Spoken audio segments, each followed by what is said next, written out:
अस्सलाम वालेकुम दोस्तों, आउं तव्हांजो भाउ साजिद मेमण ऐं काफ़ी दोस्तनि इहो मूंखां सुवाल पुछियो आहे त तव्हां जेकी ऑडियो जे लाइ माइक यूज़ कयो था उहा कहिड़ी आहे? इन सुवाल खे साम्हूं रखंदे मां दराज़ सां उहा माइक परचेज़ कई आहे। हिन वीडियो में असां इन खे अनबॉक्स कंदासीं ऐं तव्हांखे ॾेखारींदासीं त हीअ माइक कहिड़ी आहे ऐं हिन जी क्वालिटी केतिरी ज़बरदस्त आहे। फ़क़ति ₹3050 जे ख़र्च सां ₹3050 जे ख़र्च सां तव्हां पंहिंजे ऑडियो खे प्रोफ़ेशनल बणाए सघो था। पंहिंजे वीडियो खे प्रोफेशनल एंगल ते खणी वञी सघो था। जेके दोस्त ऑनलाइन कमु कनि था पिया ऐं वीडियो ठाहिनि था पिया, वॉइस ओवर ते कमु कनि था, त उन्हनि खे मां सलाह ॾींदुमि त हीउ माइक तव्हां लाज़मी परचेज़ कयो।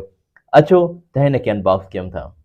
जी दोस्तों, सवेरे ज़िक्र कयोसीं त दराज़ सां जॾहिं मां हीउ परचेज़ कयो आहे त हाणे तव्हांजे साम्हूं हिन खे अनबॉक्स कयूं था।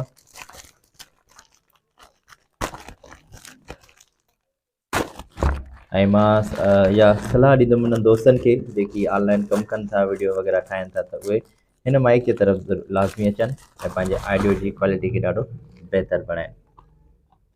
ऐं हिन जी तव्हांखे रेट ॿुधाए चुको आहियां।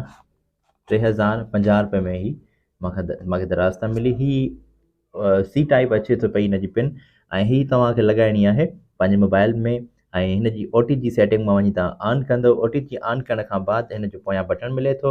हिन खे ऑन करण सां उहा तव्हांजी हिते डिस्प्ले ॾींदी, बत्ती ॿारींदी। हिन वक़्तु आई थिंक बैटरी वग़ैरह लो आहे हिन जी, जंहिंजे करे ऑन नथियूं थियनि। ओके, हिन खे बाद में असां चार्ज कयूं था।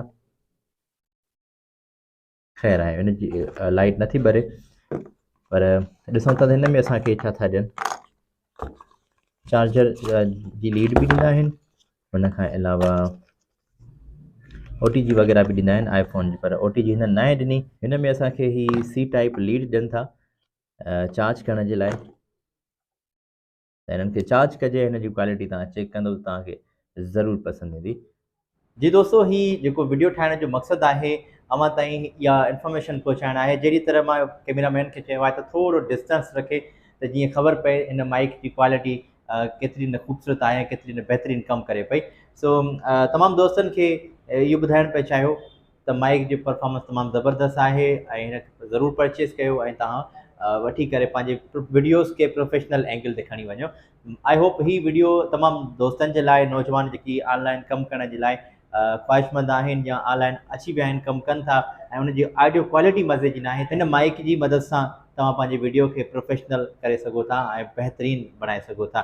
सो असांजो मवाद, असांजा वीडियोज़ तव्हांखे कीअं लॻंदा आहिनि, ज़रूरु कमेंट में अची करे पंहिंजी मुहबत जो इज़हार कजो। असांजी कोशिशि हूंदी त अहिड़ो मवाद बहितरीनु अव्हां ताईं आणींदा रहूं ऐं कंहिं ॿिए वीडियो ताईं पंहिंजे भाउ साजिद अली खे ॾींदा इजाज़त। पंहिंजो रखंदा इलाही सारो ख़्यालु। धणी निगहबान।